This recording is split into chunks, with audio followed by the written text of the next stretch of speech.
जी, हमारे साथ प्रोफेसर लक्ष्मण यादव भी जुड़ गए हैं। हालांकि क्लास में थोड़ा सा लेट आए हैं वो, तो उनकी अटेंडेंस किस तरह से मार्क की जाए इस बारे में विचार करेगी जनता। डॉक्टर लक्ष्मण, अनम्यूट कर लीजिए आप अपने आप को।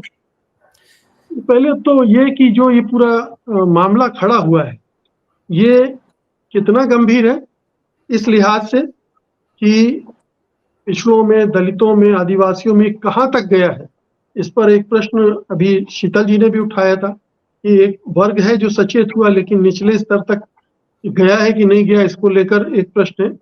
दूसरा ये कि इसका जो काउंटर किया जा रहा है उसका क्या असर। बहुत शुक्रिया। पहले तो लेट हुए विद्यार्थी की तरफ से एक माफी कि दरअसल मैं कहीं ऐसी जगह उलझा था, लेकिन चूंकि ये बहुत जरूरी विषय है और मुझे लगता है कि इस समय जो भी राजनीतिक परिदृश्य है उसका सबसे मूल सवाल इस समय यही है। इसलिए मैं चाहता भी था इस बातचीत में शामिल हूं और नहीं पाया, इसलिए हो सकता है कुछ बातें वो हों। असल में जितना मैं घूम रहा हूं, मैं असल में यूपी में ही हूं और कुछ कुछ चुनाव को करीब से देखने का एक मौका है।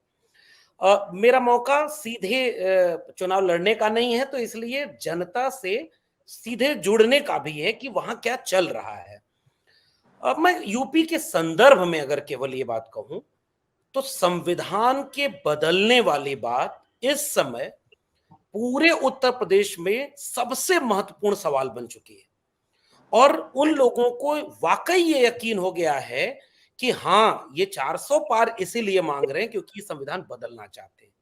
और मुझे लगता है ये फीडबैक सामान्यतः जो भी सक्रिय राजनीति में वो उसे मिल रहा है, तो जाहिर सी बात है बीजेपी और आरएसएस को भी मिल रहा है।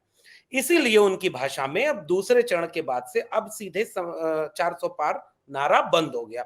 एक तो ये मैं देख रहा हूं, या उस स्वर में, उस उत्तेजना में नहीं लग रहा है। आगे उन्होंने काट क्या नूड़ी पहले चरण के बाद ही। हाँ, एक चीज इसमें और जोड़ दूं कि आपके सवाल का एक दूसरा हिस्सा ये था कि किस तबके तक कितना पहुंचा है।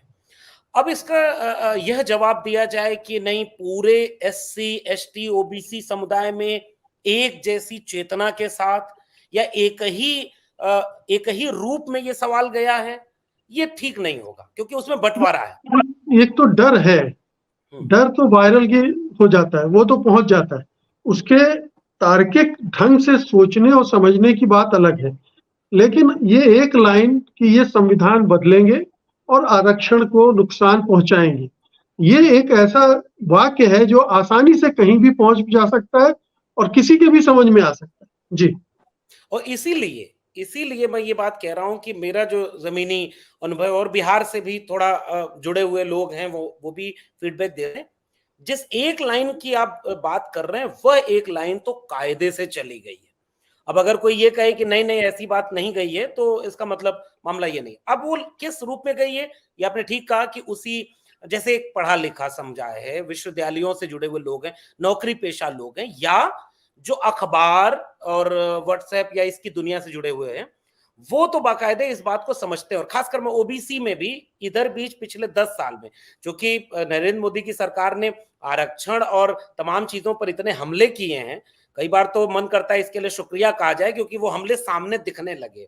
वो लेटरल एंट्री का सवाल हो, 13 पॉइंट रोस्टर हो, वो एससी एसटी ओबीसी के रिजर्वेशन का सवाल हो, एक नया वर्ग ओबीसी में तैयार हुआ है। शेड्यूल कास्ट कम्युनिटी में संविधान को लेकर के आज भी पूरे देश में सबसे ज्यादा सजग अगर कोई चेतना है तो वो शेड्यूल कास्ट कम्युनिटी के बीच है।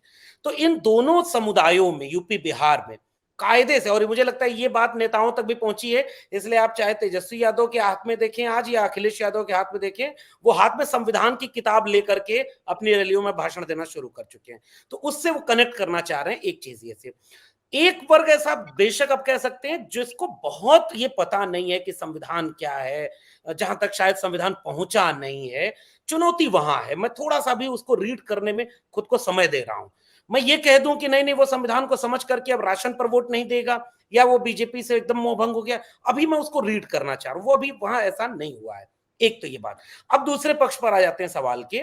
यह बात उतनी ही तेजी से आरएसएस और बीजेपी को समझ में आई है, इसलिए शुरू उन्होंने ये किया कि मंगलसूत्र और संपत्ति को मुसलमान ले जाएंगे। ठीक एक दिन बाद आ गए कि एससी एसटी ओबीसी के रिजर्वेशन को हटा करके संविधान के खिलाफ जाकर के वो मुसलमानों में बांट दिया जाएगा। पहली बात, प्रधानमंत्री नरेंद्र मोदी को शायद ये बात पता नहीं है कि आपका चूंकि सरोकार रिजर्वेशन से नहीं रहा, क्योंकि मंडल विरोधी कमंडल आंदोलन के आप वो रहे। एक जगह तो पीएम मोदी ने कहा कि मैं तो पैदाइशी ओबीसी हूं, जबकि उन्होंने अपने को शिफ्ट किया है, खुद मुख्यमंत्री रहते तो पैदाइशी तो नहीं है, तो वो दर्द कतई नहीं समझते। इसलिए ओबीसी उस तरह से उनसे जुड़ जाएगा जो जागरूक है, ये गलत है। यूपी बिहार में तो अब कम से कम इस बार तो वो नहीं दिख रहा। अब आते हैं उस सवाल पर, आरक्षण छीन लेंगे। जो दूसरा वाक्य मुकेश जी गया है, मैं शायद शीतल जी इस बात से सहमत होंगे, ये वाला वाक्य गया है कि ये आरक्षण को खत्म करने के लिए संविधान बदलना चाहते हैं। बाकी काम तो ये वैसे भी कर रहे थे, ये सारी लोकतांत्रिक संस्थाओं को वैसे ही अपने कब्जे में कर चुके हैं। जुडिशरी में क्या है हाल सबको पता है। ये जो आरक्षण शब्द है यह खत्म कर देंगे, इसलिए नरेंद्र मोदी उसकी काट ढूंढने के लिए एससी एसटी ओबीसी को एड्रेस कर रहे हैं, मुसलमानों का डर दिखा करके। लेकिन वह डर अब वाजिब नहीं है। दो पक्ष, दो आखिरी बात, ओबीसी में मुसलमानों का आरक्षण मिलता है, ये ऑलरेडी मिल रहा है, मंडल कमीशन की रिपोर्ट से मिल रहा है। उस 3743 जातियों में मुस्लिम फकीर हैं, सैफी हैं, दुनिया हैं, अंसारी हैं, तमाम जातियां उसमें शामिल हैं। एक तो ये बात, यहां प्रधानमंत्री जी फेल हो गए। हाँ, अब फिर उसके बाद प्रधानमंत्री जी ने क्या किया, नाम लेना शुरू कर दिया और कुछ सामाजिक न्याय के मानने वाले लोगों को ऐसा अपनी तरफ मिला लिया है, पता नहीं क्या करके, कि वो सोशल मीडिया पर लगे हुए हैं। हम लोग बड़े हैरान हैं, जिस सरकार और जिस विचारधारा का बुनियाद संविधान विरोध और आरक्षण विरोध है, उस सरकार का कुछ अम्बेडकरवादी लोग बचाव करें, लेकिन हम नाम ले सकते हैं, ऐसे लोगों के नाम नहीं जा सकते हैं, लेकिन हम उससे और असहमति दर्ज करते हैं।